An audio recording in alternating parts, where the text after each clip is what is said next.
Welcome to Baha'i Chat, a conversation series dedicated to our interconnectedness. It's an uplifting moment when we can turn our thoughts to ideas that advance us toward the oneness of humanity and a just, diverse, united world in which every person and every community is spiritually and materially prosperous and flourishing. Each weekly session explores the expression of one or more principles of the Baha'i faith, the fundamental teachings of which include the oneness of God, religion, and humanity.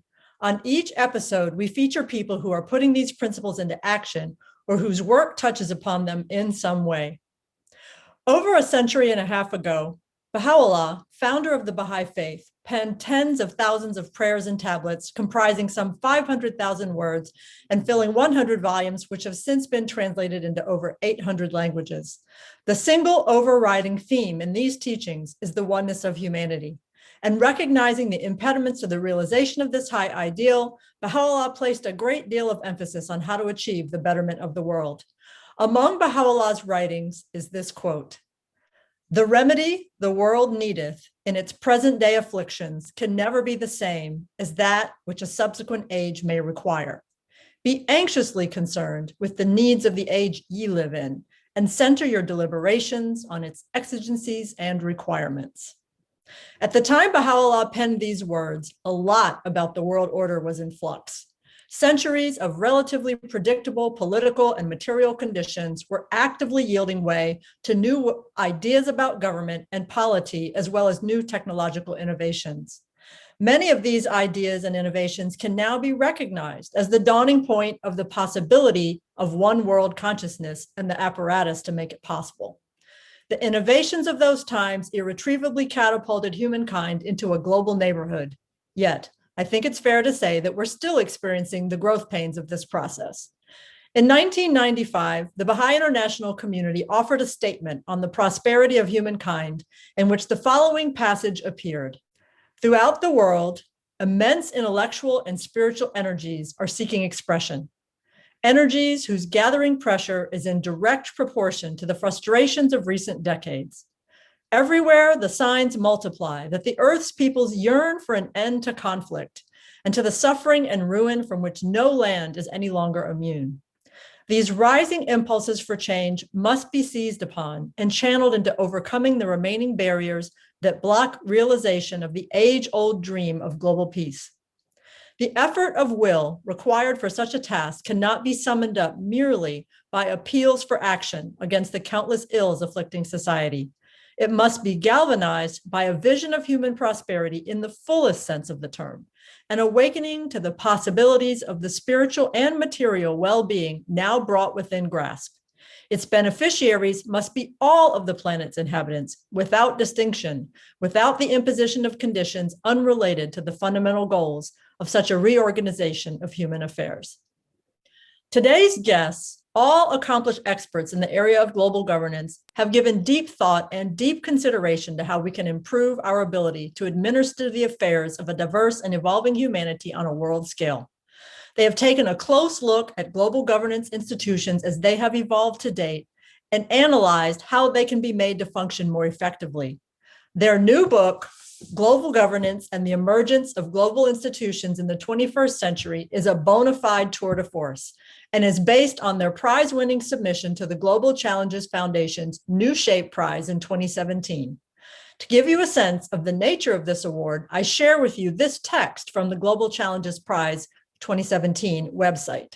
To quote them, "A new shape was an open call to find new models of global cooperation capable of handling global risks.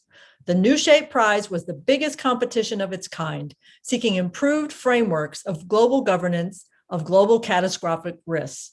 It was open for submissions from November 2016 to September 2017. The competition received 2,702 entries from 122 countries, with contributions ranging from academic institutions, think tanks, researchers, and business to university students and non-governmental organizations. At the New Shape Forum, convened by the Global Challenges Foundation in Stockholm in May 2018, 3 entries were awarded as the most promising submissions, re-envisioning global governance for the 21st century. First on the list of these 3 was the project we'll be discussing today. Since the publication of Global Governance, the authors have been invited to speak about it at numerous universities, think tanks, and associations, such as Cambridge, Penn, Sciences Po in France, Nur University in Bolivia, United World College in Germany, the University of Victoria in New Zealand, and Next Gen University in Canada.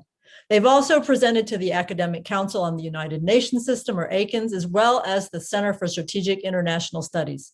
The list goes on, as you can imagine, but I was especially intrigued to learn about the diverse and influential groups of people that have taken up this new text as a book group selection. People everywhere are curious about how the global governance system might be reformed to meet the needs of today's world and tomorrow's. So let me now introduce today's panelists. First, Augusto Lopez-Claros is an economist with over 30 years of experience in international organizations.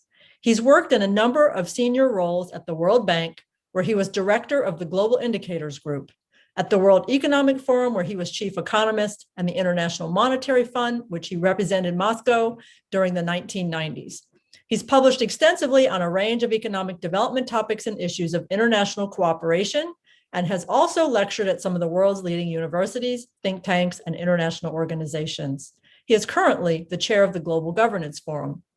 In addition to the book we'll be discussing today, Augusto is also co-author with Bahia Nakjavani of Equality for Women Equals Prosperity for All, published by St. Martin's Press in 2018. Second, Arthur L. Dahl is an environmental scientist specializing in coral reef ecology and a retired senior official of the United Nations Environment Program with nearly a half-century of experience in intergovernmental organizations. He is president of the International Environment Forum, a Baha'i-inspired professional organization for the environment and sustainability, and has devoted his life to harmonizing science and religion in addressing challenges such as climate change and biodiversity loss. In addition to the book we'll be discussing today, Arthur has also published In Pursuit of Hope, A Guide for the Seeker, published in 2019 by George Ronald. Third, Maja Groff is an international lawyer based in The Hague. As a principal legal officer, she has worked on the development and administration of multilateral treaties at international criminal tribunals, taught at the Hague Academy of International Law, and is currently a visiting scholar at Leiden University in the Netherlands. A graduate of Harvard, Oxford, and McGill universities, she has drafted a broad range of international legal policy documents and published on private and public international law, human rights, and global governance. She serves on the advisory boards of B Corp Europe and EBBF, both organizations that are devoted to ethical business.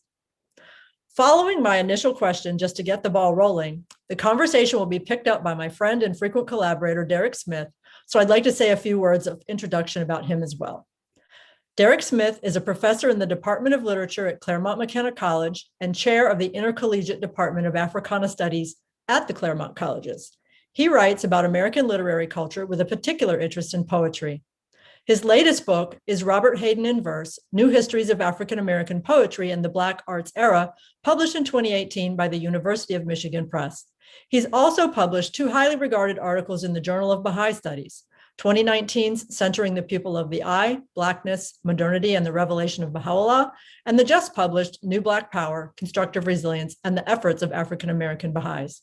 Derik has appeared many times on Baha'i Chat, so he's a familiar face to many of our returning guests. So let me now throw out our opening question. This project that you've done together, Augusto, Arthur, and Maja, on reforming global governance is at once ambitious, audacious, and visionary. Please, just to introduce us to the work, say a bit more about your aims and contributions to the project. And let's start with you, Arthur. Thank you.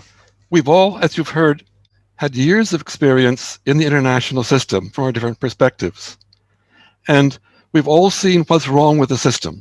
We've struggled for years to try to advance in building a better world, and there always seem to be roadblocks and difficulties and things that fail. And so it seemed important that we bring together, with our inspiration, our vision, a way of saying, are there practical steps forward? How do we get from here to there?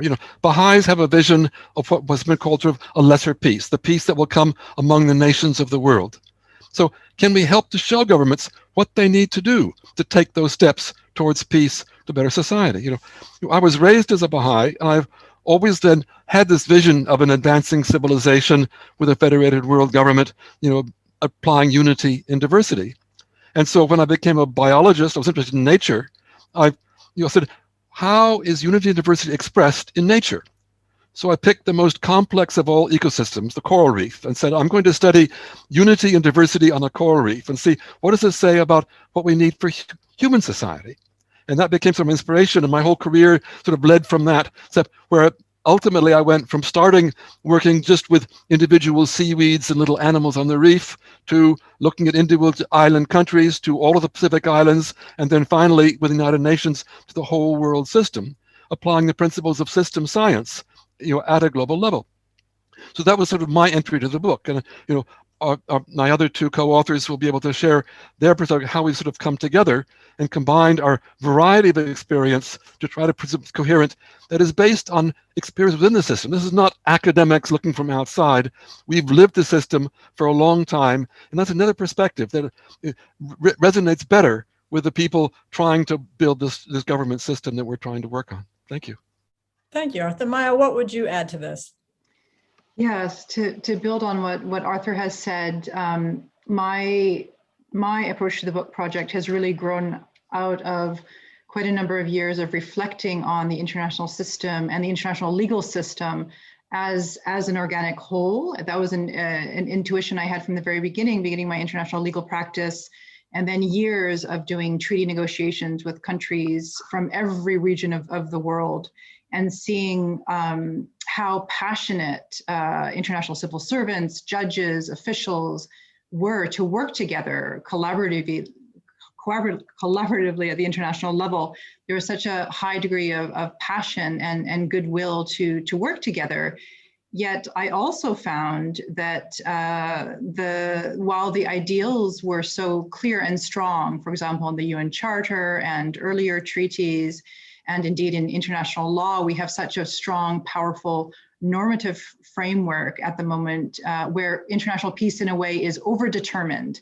Like our values are very strong in the written texts in international law and institutions. However, our institutions are only half built. There's a lot of work that's been left undone. So that was my approach to the book, to say, like, what is really in the DNA already of the international system, this incredible vision that's in the Charter of the United Nations, but goes back even further to even earlier years of international law, where there was this incredible, audacious vision, and how indeed can we take the next institutional steps forward. So in a way, what I think we're proposing in our book isn't so audacious. It's really organically out of what the international community has already built together and laid the foundations for. Oh, that's a very valuable perspective. Thank you. Augusto, what would you add to that? That my interest in global governance in general, I think, was sparked partly by my own professional development. I have spent much of my professional life since my late 20s working for international organizations, for the IMF, for the World Economic Forum, for the World Bank in the last decade. And I guess I was able to see up close, what are the benefits of international cooperation on the one hand, and how terribly wrong things can go when, in fact, nations do not work together and do not collaborate. I was able to see up close, both sides of the ledger. And of course, I guess as in Maja's and Arthur's case, I had during the last maybe 20 years, a growing concern that we basically had major unresolved global problems, which posed catastrophic risks for our future. Poverty, income inequality, war, waste of resources, the arms race. The list is long. I think that we all would agree on this.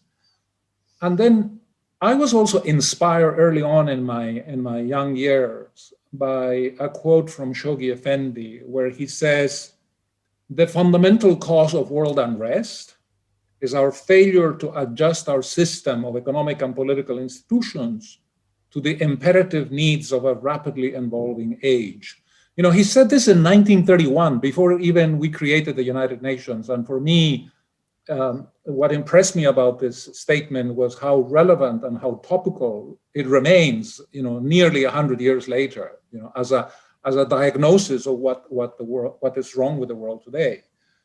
And I guess the final point here is a growing realization that our UN-based system, our governance system that emerged at the San Francisco conference in 1945 out of the ashes of World War II, these institutions that form the basis for various forms of international cooperation to deal with a whole range of global problems, this system is not delivering solutions.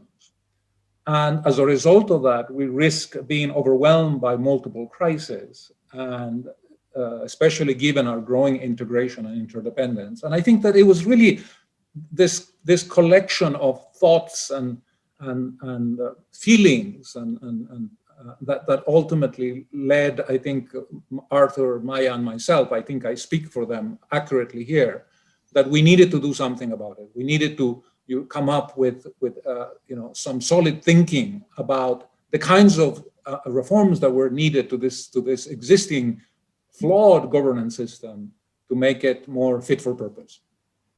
I think a lot of people can relate to what you're saying. So thank you for laying that broad overview. Derik, I know you have some more specific questions, so I'm going to turn it over to you now.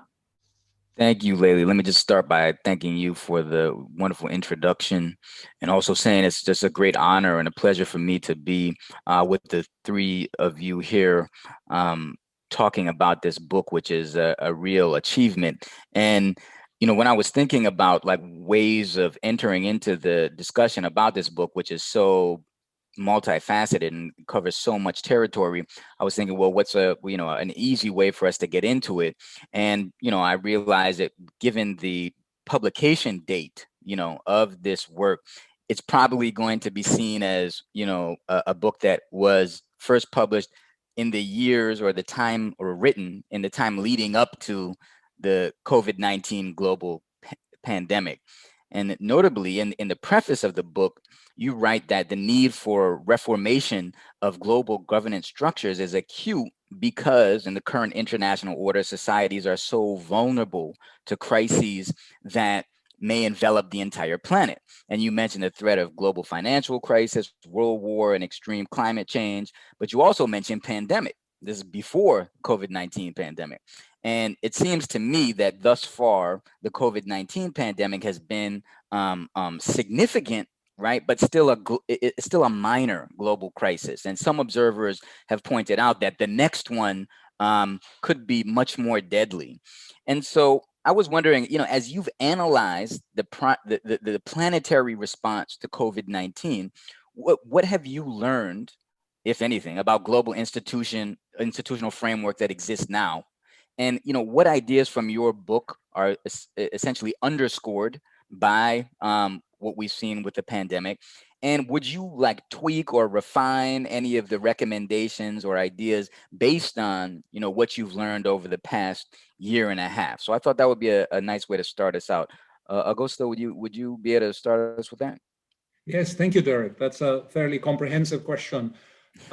I think that COVID-19 simply reinforces one of the main messages of our book, namely that we have no time to lose.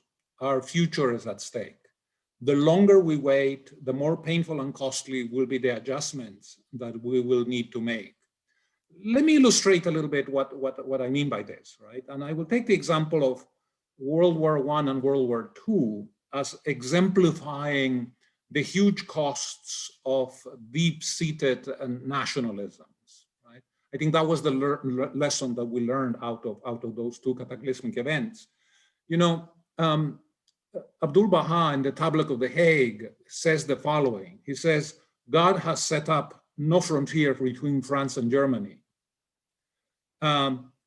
If this concept of patriotism remains, he said, it will be the primary cause of the world's destruction. Right? So it took 18 million dead in World War I and 60 million dead in World War II, as well as, of course, within that, the Holocaust, where we, for the first time, perhaps did killing on an industrial scale. It took that, right, countless needless deaths before the Europeans which were, of course, the theater of both global conflicts, before the Europeans got their act together and said, enough is enough. Let's move away from these nationalistic concepts that have essentially determined the nature of our relationships between states, and let's move to something more constructive, more productive. And that's how the European Union was born. And I think that I don't put my professional reputation at stake if today I can affirm with conviction that France and Germany will never be at war again, right? So that's some progress in a kind of a long-term perspective. You know?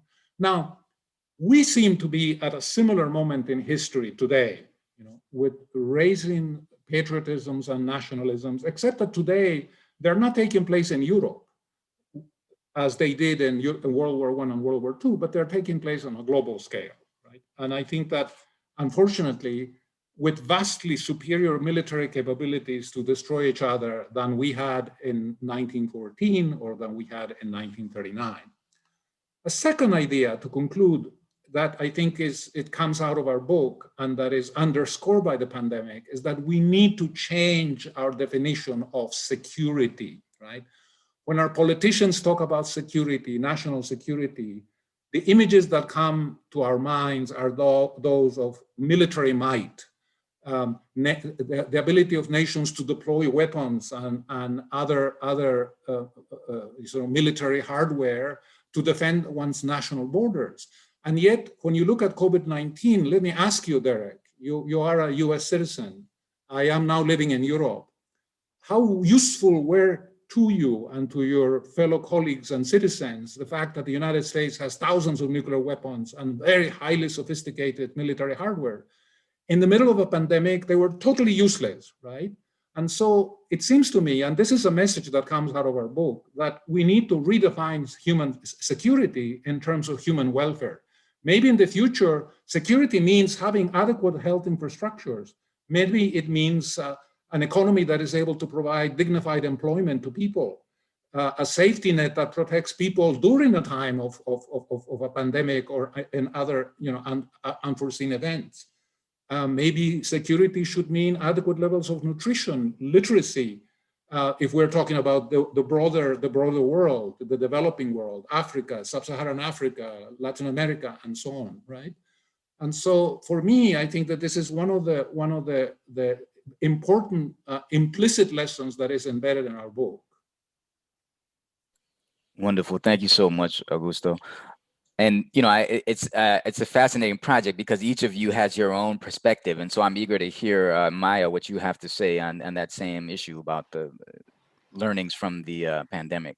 Yeah, absolutely. It is quite extraordinary timing with the publication of the book last year, and I guess it just really underlined the as we talk about in the book, this notion of foresight and the really serious monitoring of real risks that we need to do together as an international community, and a sort of mapping of these various shared, very serious risks.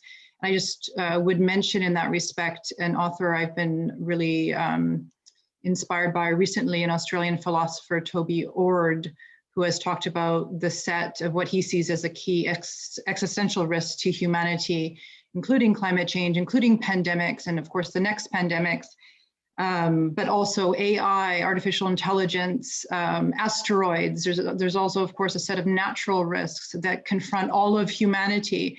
So this just shows that indeed we have to have this very proactive collective awareness and focus on together collaboratively working for the common good to map and prepare and prevent these risks. We know hopefully now the world is much more alert to pandemic, but it's across a whole spectrum. And just to go to Augusto's point also about the nature of our current international security architecture, just listening to a number of climate and planetary scientists and the wonderful naturalist David Attenborough, Johan Rockström is the planetary scientist about the planetary boundaries. There's a wonderful new Netflix documentary with him called Breaking Boundaries. I'd recommend to everybody. But Attenborough and Rockström are saying, listen, the Security Council, the UN Security Council needs to take climate extremely seriously. This should be, very high on the agenda. And it's very difficult, however, for them to do that because the mandate of the Security Council was developed 75 years ago, before climate change was understood. So this is again, the point about we need a global architecture that is actually fit for purpose to address our, urgent needs. And yeah, just a point with the pandemic and the WHO, the World Health Organization, it showed how vital an organization like that is. Now there's a new proposal to strengthen the global health architecture with a new, even stronger treaty. So there's an awareness that, we really have to ramp up our international infrastructure and responses. And again, in the book, we say, listen, we have to do this holistically across the range of risk areas. Even though what has been proposed with respect to the WHO is very, very laudable. And also, a brilliant learning from this COVID-19 situation has been the acceleration of scientific cooperation around the world. And that gives a glimpse of also what is possible, like our capacities as a human community to accelerate our learning, to solve our shared problems, to better health, to address what Augusto was saying about these core human security concerns. And yeah, just to finish off, what would we change now about the book? Public health specialists have approached us and said, hey, let us contribute more content to your website with the Global Governance Forum, which I think will probably, do that. But the book was always meant to be sort of a starting point, a blueprint to discuss further, to elaborate further. And even though it's 500 plus pages, there's only so much you could fit in the book. But it's definitely an ongoing dialogue to be continue and to think about, yes, how can we really shift our mentality towards this collective commitment to managing these risks together, to actually delivering on human well-being and security at the global level. Thank you so much, Maja. As you were speaking, I thought of a whole bunch of other questions that I wanted to ask. I'm sure we're not going to have time to touch on everything here, but I'll turn the same question over to Arthur. What's your perspective on this? Well, of course, as a system scientist and ecologist, I immediately saw the pandemic as another symptom of the imbalances that we're bringing in the global system. These things don't respect boundaries. You don't find, national boundaries in nature. There may be other kinds of boundaries, but these don't exist. And the pandemic has spread around the world very quickly. It's not at all unexpected. In fact, there's so many other kinds of imbalance taking place. This is just one of many. Of course, we know that the virus has probably, passed from some animal in nature to human beings. The more we encroach on nature, the more the chance. There are many other viruses out there in nature. Many of which could be much more deadly than these, could also jump to us at any time. And because we've been spreading everywhere and raping nature everywhere, we're creating more and more opportunities for these dangerous things to come and impact us. But it's not only humans are being affected. My specialty is coral reefs, and I can all remember pandemics sweeping across coral reefs in the 1780s as we began to have human impacts on those reefs. In the Caribbean, the two major corals were wiped out by disease. They nearly disappeared. They became endangered species when they built all of the reefs. So this is already happening. There are invasive species everywhere in the world. We've done so many things to upset those natural balances and ignored the fact that we're all part of the same global ecosystem. Humans are not separate. We can't say there's us and the environment outside. We are part of nature. We are integrated with it. We cannot ignore that integration, and we have to learn to respect it. So I think a lesson of the pandemic is really saying we need to take the global view and see not only the oneness of humanity and all the peoples, but our oneness with nature. and all of the richness of nature that we should be preserving and developing as part of our vision of the future, rather than raping and destroying and leaving a wasteland behind and a much degraded environment for our children and grandchildren, if they indeed survive. At the rate we're going, we could make the planet practically uninhabitable. So this is a warning. The Earth is telling us, the nature is telling us, you can't keep ignoring the reality that we're all part of the same system. And of course, that's the message of our book. If you want to be a part of the system, you have to also learn how to govern the human impact of that. How do you prevent us from spilling over? How do you create laws to make it illegal to destroy these things that are essential for our survival? That's all part of the message of our book. Thank you. Thank you, Arthur. I grew up in the Caribbean, swimming and snorkeling, in the coral reefs that you're talking about, and I could see that change happening over time. But I had never thought about it as a pandemic striking, the coral reef systems of the world, and I appreciated that. To switch gears a little bit, a lot, I think. I wanted to start out with a question for you, Maja, and maybe the others could answer it as well. So. In these issues of global governance, I'm like probably many people in the audience, mildly or somewhat informed, but also very interested, from as an observer. And from my vantage point, probably as many other Baha'is might be, I'm persuaded by one of the premises of your book, which holds that there are forces of integration that are influencing global order, and there are also forces of dissolution that are breaking down world order.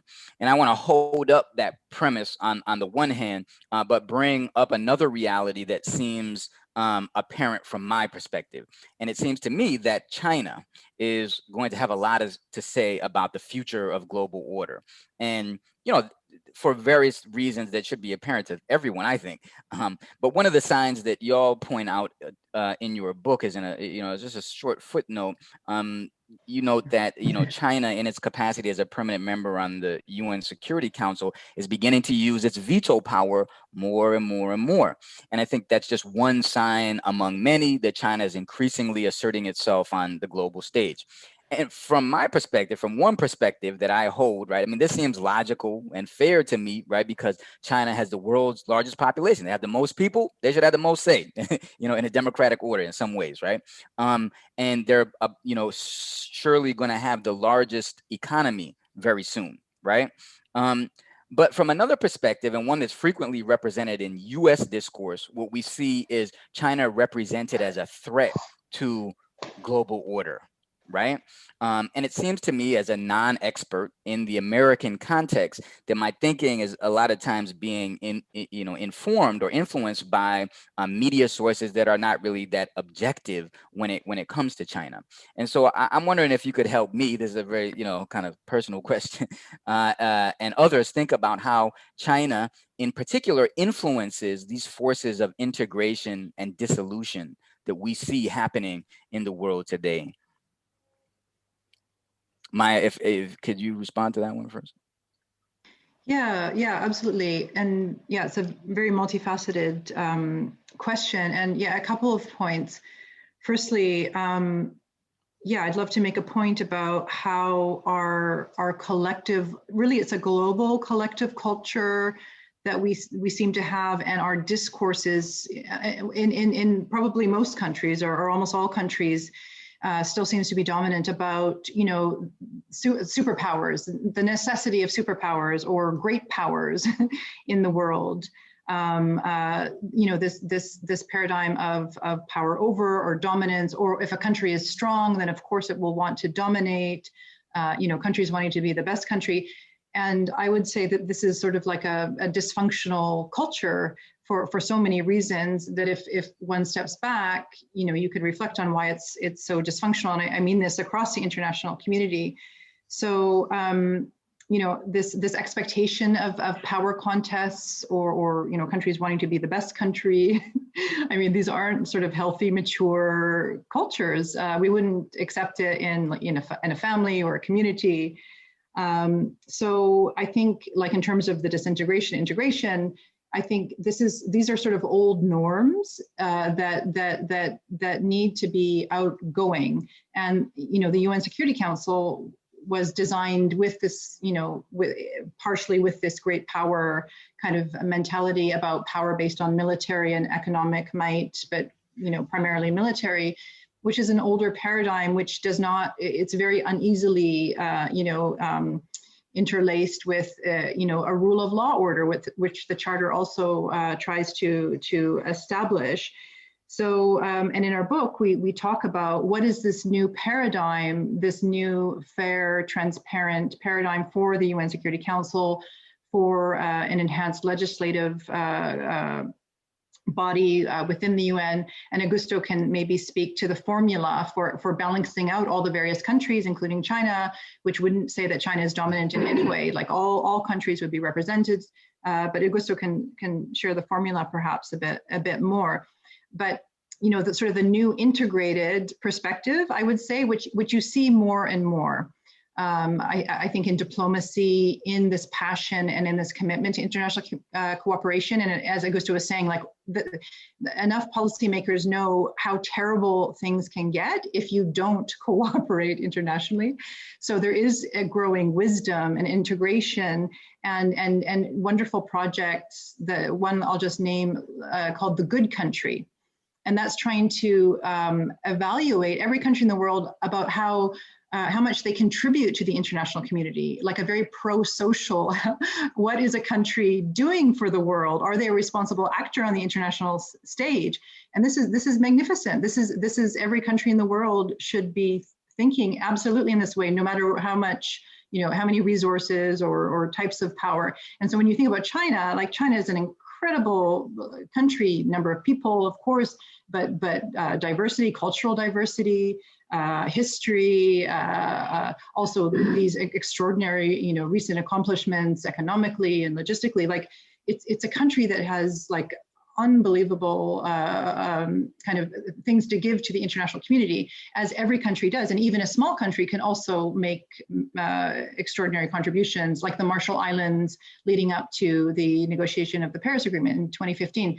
So I would just say that I think those narratives and our values are so important, and kind of we all have a role to play in that. And the US as a culture also, that where the kind of superpower identity has been something not so questioned. It's like we have to move to new frameworks, to new ways of thinking. So again, that are more functional, that are more mature, that will actually help us to achieve our goals and our values at the international level.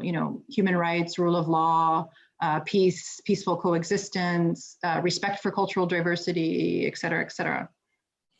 Thanks, Maja. I really appreciate the way that you're trying to sort of reorient our perspective on some of these narratives that will probably be more productive. Thank you. Arthur, did you want to speak next on that? Fine. Yes. Well, I think it's difficult to judge one country or another country, because all countries have their great strengths and their weaknesses, and they all have much they could contribute to global system. But I think the criterion to really are these things that are helping to build oneness of the human race, that are helping to bring us together in unity and to draw on the strengths of all that diversity? Or are these still playing the games of the old world order, where power and ego, whether it be of leaders or, national ego, are dominant? And of course, those are the forces of disintegration. We have to tear down this old system if we want to put a new one in its place.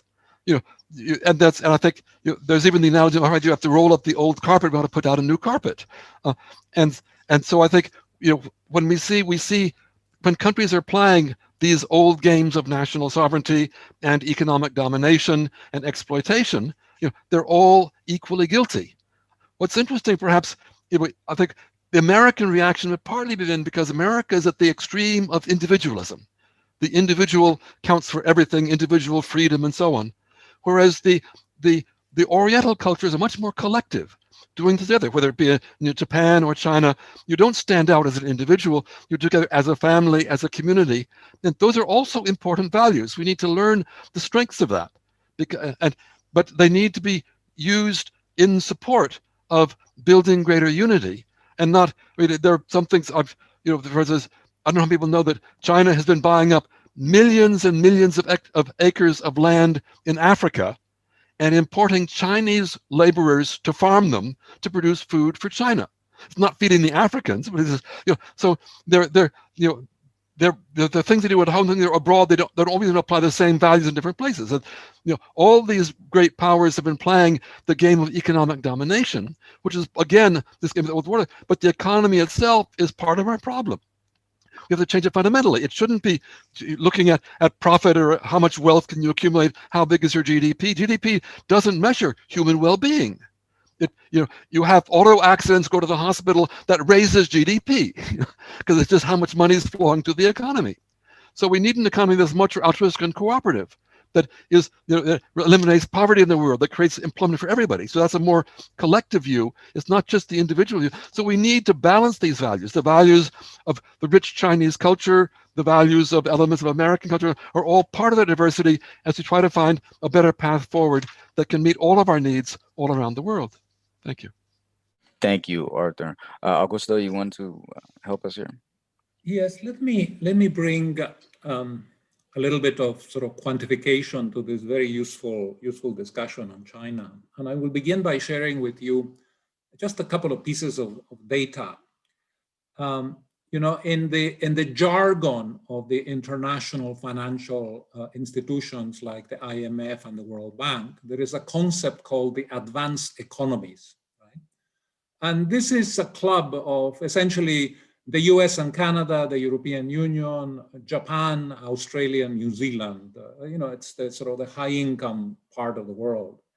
And in the year 2000, which is not so long ago, these advanced economies accounted for 57% of the world's economy. Right? The latest forecast from the IMF indicate that in 2024, which is just around the corner, these advanced economies will account for 37% of the world's economy. Right? So their contribution will have shrunk by 20 percentage points from 57 to 37. Now, where do you think the rest has gone? To a great extent, it has gone to China. China in the year 2000 accounted for 7% of the world's economy. In the year 2024, it will account for 21% of the world's economy. Right? So this is just adding a little bit of context to what you already pointed out, Derik, which is basically that China is rapidly emerging as the world's largest economy, right? While everybody else is shrinking in relative terms. Now, what are the implications of this? Well, there is a very insightful professor at Harvard University called Graham Allison, who a few years ago wrote a book somewhat strangely named Thucydides' Trap. Right?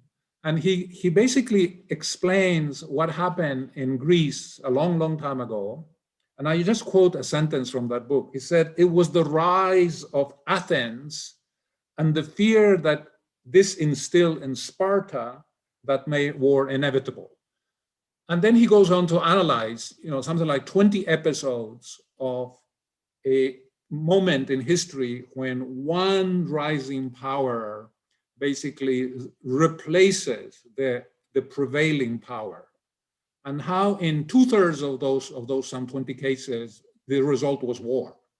That the system could not adjust to the emergence of a new hegemon, a new power, and the country that was being displaced eventually could not coexist with that emergence, and it ended up very badly for both of them, as it ended badly for Athens and for Sparta. Now, why do I mention this? Because it seems to me that it highlights the risk that we face today, but it also suggests that we need to manage this process very, very carefully if we are not going to end up, in a major crisis, possibly involving, a war. We certainly hope, in this age where we have lethal weapons that we did not have in World War I and World War II, we need to avoid at all costs, that kind of outcome. So the question is, what to do, and to what extent does our book address this particular issue? So let me give you a couple of examples. Right, one of the reasons why the Chinese are unhappy is because their growth during the last 20 years has been so rapid that they don't feel that the global governance system that we have has recognized their ascendancy and their effective economic and political power, right? What does that mean? Let me give a specific example. Of all the UN agencies that were created either in 1944 in Bretton Woods or thereafter in the years that followed, the International Monetary Fund is perhaps the most powerful one. It's certainly the one that has vast resources, dozens and dozens of times more resources than the United Nations Secretariat, right? All right, so you know what's the voting power of China in the IMF? It is 6.1%. You know what is the voting power of the United States? It's 17%. The voting power of the European Union is 30%, right? And so talking to Chinese officials, either in Washington or in Beijing, where I have been on many, many occasions, they will point to you and they say, look, this is not fair, right? How can our voting power be 1/5 of the voting power of the European Union, when in fact, within a couple of years, we are going to overtake the European Union as the world's largest economy, right? So that's one issue that needs to be addressed if we are going to steer the Chinese into a more cooperative, more constructive role. These issues that are legitimate concerns of theirs need to be addressed, all right? In our book, and Maja mentioned this already and suggested that I dwell on this for a few seconds, and I will. In our book, we have an entire chapter where we propose a reorganization of the voting power of the UN membership. At the moment, we have a very strange system, right? Where, for instance, in the General Assembly, we have one country, one vote. Derik, where are you from? Which is your country of birth? I'm from the U.S. I was born in the United States. I grew up in the Caribbean. Okay, but which country in the Caribbean?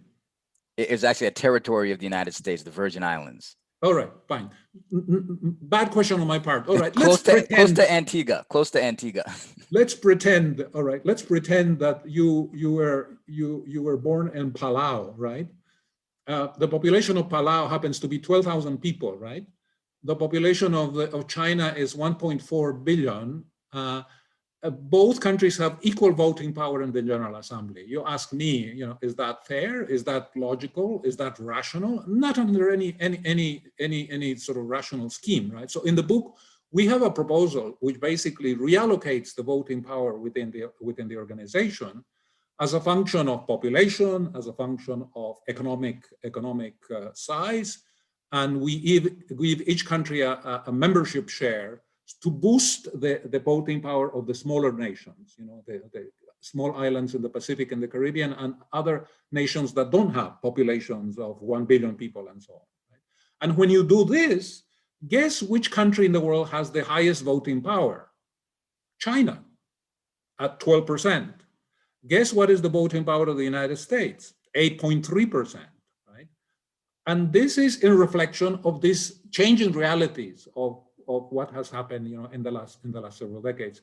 Ironically, or maybe not ironically, interestingly, the other three countries of the Security Council that have veto power, France, the United Kingdom, and Russia, they get cut down to size in a big, big way. And their voting power comes down to 1.7 in the case of Russia and 1.4 in the case of France and the United Kingdom, right? Which then, of course, raises the question, should countries which under objective criteria have a weight in the overall world of 1.4% have a veto power in the Security Council and essentially have the right to go against the will of the entire international community, right? So what's the solution to this problem? Well, two things. First of all, I think that the Chinese have to recognize that correcting these inequities, first of all, we need to correct these inequities, but beyond that, none of the global problems that we have mentioned, Maja, Arthur, myself, climate change, all these catastrophic risks which are sort of casting a shadow over our future, none of these can be solved without concerted, high-level international cooperation, right? Involving, of course, China as the biggest players. But I'll tell you what the challenge for China is going forward. and I think this addresses the core of your question. It seems to me that China will have to choose to use its resources and power and influence and technologies in a constructive way for everybody's benefit, including China itself, in helping us address climate change and all the other huge problems that we face. Or of course, it can seek to dominate and to conquer, as hegemons have done in centuries and millennia past. And you know very well that this ends up inevitably, not well. And I think that is the choice that China has as a sovereign nation. And depending on whether they go the constructive, collaborative way of engaging with others and working with others to find global solutions, or whether they go the other way, which is that of conquering and dominating, and to put it bluntly, pushing their weight around, the outcomes will be dramatically different. I am optimistic. I very much hope that we will go the constructive and collaborative way. I really appreciate that, Augusto. Thank you very much. In speaking of these issues of proportionality and distribution of power, let's say in global affairs, and looking into the future, in the near future, I think, as you were saying, we can see the importance of China. And then, I'm sure some of you are familiar with like global population projections going out maybe 80 years. And if we begin to look even further, we see an incredible explosion of the proportion of the Earth's population that is African, right? So there's projections that say maybe 40% of the world's population in the year, in 80 years from now will be sub-Saharan Africa. And so maybe that's one way for us to pivot into one of the discourses that we're really interested in here at Baha'i Chat. And, we're very we're trying to bring all of our programming into alignment with a consideration of the discourses of race unity, racial justice, right? And I think that's very easy. Almost any issue can be tied into this discourse of race. And of course, that's true of the future of global governance, right? And so coming from me, from a Black studies and Africana studies perspective, I'm interested in the ways that ideas about national sovereignty in the past, like in the 17th century, right, emerged in Europe. And that happened at exactly the same time as European colonial conquest begins to intensify in the area that I'm from, in the Caribbean and in the Americas, when we see the beginning of this massive project to enslave and exploit the labor primarily of West African people. And as I see it, the legacies of those related processes, the development of national sovereignty in Europe on the one hand, and then the enslavement of Africans in the new, quote unquote, new world on the other, right? Those legacies help to determine who bears the material brunt of the global governance shortcomings that you talk about in the book, right? When we think about economic inequality within nations and in the world system, or when we think about high risk migration processes and those who are least protected by climate change, we also have to think about the way that race and ideologies of racial prejudice shape those phenomena. And they not only influence outcomes, right, that passed, but they also influence like the inputs, right? Who's invited, like, to shape the policies of the global system of the future, right? Is it including people who have been exploited in the past, right? And I wonder if you could spend a little bit of time talking about the role that you think race will play in the future of global governance in legal, environmental, and economic policies. And we're in the midst of the United Nations International Decade of the people of African descent. I didn't even know that. My father was pointing this out to me. He's like, this is the decade of people of African descent. And I was wondering if you could talk about race, in particular, those issues that are related to people of African descent. I was particularly struck by what Augusto was just saying about Thucydides and the Greeks and the challenge of one power replacing another. And it immediately resonated with the concept of the white race defending its losing superiority against the great diversity of other peoples around the world. And as the same kind of emotions seem to be playing out in you might say, the the rise of emergence of more explicit racism as part of this defensive reaction against peoples who feel that they're somehow losing their dominant position. Of course, as an ecologist, when I look at a coral reef, every single species and also has its role to play in the reef.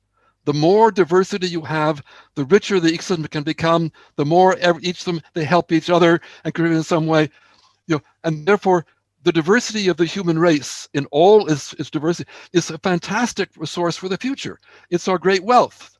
And the more we can draw on all of those different characteristics, all of those strengths, all those beauties, different cultural, expressive, artistic perspectives, and so on, the greater the civilization that can emerge from it.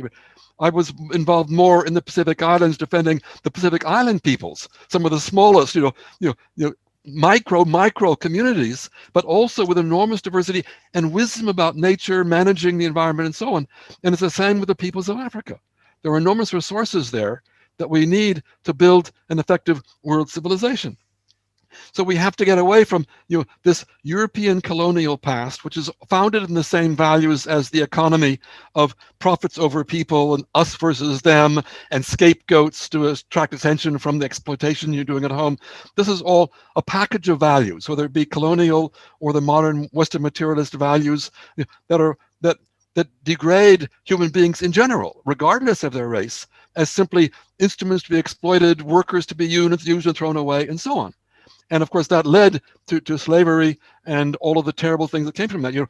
We discovered that some of my ancestors were slave owners in Barbados in the 17th, in the 18th centuries until slavery collapsed. We went back and found some wonderful Black relatives there because the races intermarried afterwards. Of course, I lived a lot. I said in Virginia, traveled a lot in the South in the early 70s in the civil rights movement, visiting with Black communities and so on and so forth. So I feel deep sympathy for all of the wonderful things that have been lost by the American refusal to accept that diversity as part of the things that we're building its civilization out of. And hopefully we'll be able to emerge from this. And of course, that's one of the roles of governance. Governance in general needs to be protecting minorities, protecting, ensuring that the common good is met for everybody, that nobody is left behind. And we need governance mechanisms to do that at each level to prevent this kind of exploitation or the rise of racism or dominance trying to hold onto their power against other things. That's why you have laws and that's why you enforce them and so on. It's much better, of course, when it comes from education. And of course, that's what Baha'is are strong in, is educating to see that oneness of the human race and to appreciate the diversity. I was very fortunate as a Baha'i traveling all over the world to immediately welcomed into many cultures and many peoples and to appreciate from the inside all the wonderful things they had, and then be able to defend that in my work in global governance, saying, how do we design systems that ensure that everybody has a place, that every voice is heard, and that while, yes, you need to balance, the largest countries and the smallest countries, you can make sure everybody has a place at the table and has an opportunity to be expressed and listened to and respected and appreciated. And that's really the spirit we need to bring to the governance process today at the global level, because we have this enormous gap between the rich and the poor, the developed, and we shouldn't have been maintaining Africa in poverty for so long. Much more money flows out of Africa from the poor countries to the rich countries than goes back in aid and assistance. Some of that is exploitation by multinationals picking up the profit. Some of it comes corruption and people hiding their corrupt wealth and so on. But it's all of these imbalances, and the subjection of Africa has been part of this bad, broken system that has refused to accept where we should be going and has, in a sense, ignored much of the potential wealth that we could drawing on from the richness of the African peoples and the other peoples of diversity that all have their place to play in the systems we need to be building. So we're hoping that proposal in the book will help to create those principles of justice and equity, that everybody can be involved. We have whole chapters devoted to the values that are needed in order to go in that direction and to bring this better world that must emerge from the tragedies we see today with so much racism still expressed. Thank you. Thank you, Arthur. Really appreciate that. Augusto. Thank you, Derik. Let me begin by mentioning a footnote to the previous question, which leads into a little bit the question of race and so on. In the system that Arthur, Maja, and I have proposed for reorganizing the voting power of the members of the United Nations within the General Assembly, if you have a region of the world like Africa that is growing very rapidly in terms of population, this will be reflected fairly quickly in its voting power within the UN system, right? Because our system is dynamic, it's not fixed. The UN system of voting has been fixed for the last 75 years since day one. Our system is one that would be adjusted periodically to reflect changes in population, changes in the size of the economy, and so on, right? So if by the year 2050, or 2080, whatever, the population of Africa is 4 billion, and it is 50% of the world's population, that will be fully reflected in their influence within the UN system, right? So that's one point. Incidentally, I just want to add something that is important for the whole discussion of race. You know that in Europe, we have exactly the reverse problem that we have in Africa. Africa is a young continent with relatively high fertility rates, and most of the European countries, I live in one of them, Spain, fertility rates are very, very low. Populations are aging very quickly. And this raises some very fundamental questions about the sustainability of their entire social security system.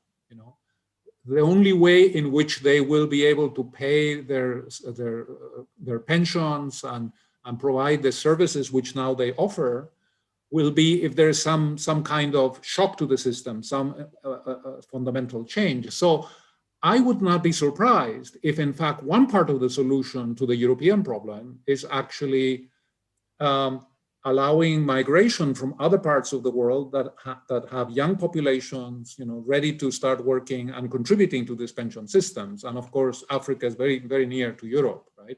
Which then raises the question of how does one make this process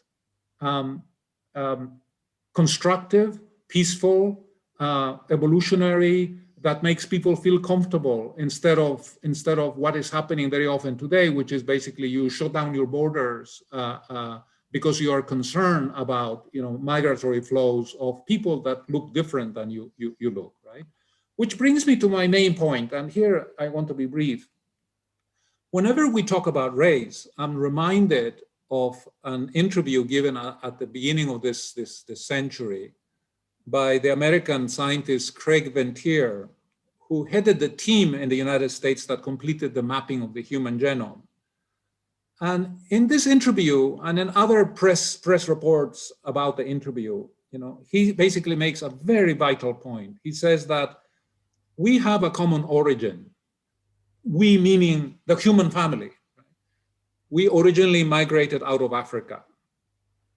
And he said that if we could sequence the genomes of everyone on the planet and compare them, we would not find clear differences on the basis of which we could make meaningful distinctions of race. He said race is a cultural concept. It is not a scientific concept. It has no scientific underpinnings. And then after saying this, he said, therefore, there is only one race, the human race. So from my perspective, what is the lesson that I draw from that powerful insight from this brilliant scientist is that racism is actually based on a fundamental misunderstanding of who we are. And the solution longer term has simply to be to internalize in our educational systems, in our personal values, this scientific fact. We are one human family, and the differences of color, the shading of our skins are not grounded on science. They are a pure illusion. And I think that, if we can internalize this into human consciousness, and we do it with our children from early childhood, I think the race problem will gradually go away, because we will then recognize that these differences are not material. They are just literally imaginary. Thank you. Thank you, Augusto. Maja, I think you have the last word here on this one. Yeah, just a few supplementary thoughts. I guess, you know, at the international level, still at the moment, unfortunately, you know, sort of this globalized mistake of racism, prejudice, you know, incarnated in sort of the colonial history, colonialism, neocolonialism patterns and legacies around the world are still having an impact on, you know, a whole range of different global issues and finding solutions together. There's a lot of mistrust, you know, global North and global South, amongst various peoples, and you know, largely along a historical sort of colonial divide. So just to note that I think that history is still being worked through, sometimes more consciously than other times. But also a lot of that kind of dynamic at the global level at the moment is to do around, you know, financing and money, and we do have a lot of resources at the moment economically as a planet. We're the richest, you know, in our whole collective history, and as economists like Jeffrey Sachs have said, this is really an ethics problem. It's not a resources problem, it's an ethics problem. We have the resources to solve, you know, a whole host of human development and other issues. And as Arthur was saying, you know, there's these systemic flaws that also allow corruption and various types of exploitation. So I would say those, you know, those issues are still very live, and we have to work our way through them. And as Augusto was saying, like really correct them at the level of culture, the level of our awareness, you know, based on the fundamental unity of the human race, which is clear in science. And I was just reading in a book on planetary history, all humans are also descended from a set of 10,000 breeding pairs of humans. Only 10,000 pairs of humans were all descended from. So it really is a fiction. We have to just keep working on it really in a profound way. And I think there have also been like quite extraordinary steps of progress at the international level in terms of, you know, the UN Convention on the Elimination of Racial Discrimination. You know, there have been quite robust critiques of practices in very diverse countries, including, you know, Canada, the Netherlands, where I'm living. Also, you know, wonderful statements of the General Assembly on dialogues amongst civilizations, et cetera, much more awareness of regional engagement, including in Africa, making sure, you know, regional organizations are included, are vibrant, or consulted with as much as possible. So I think there's also, you know, really amazing signs of progress.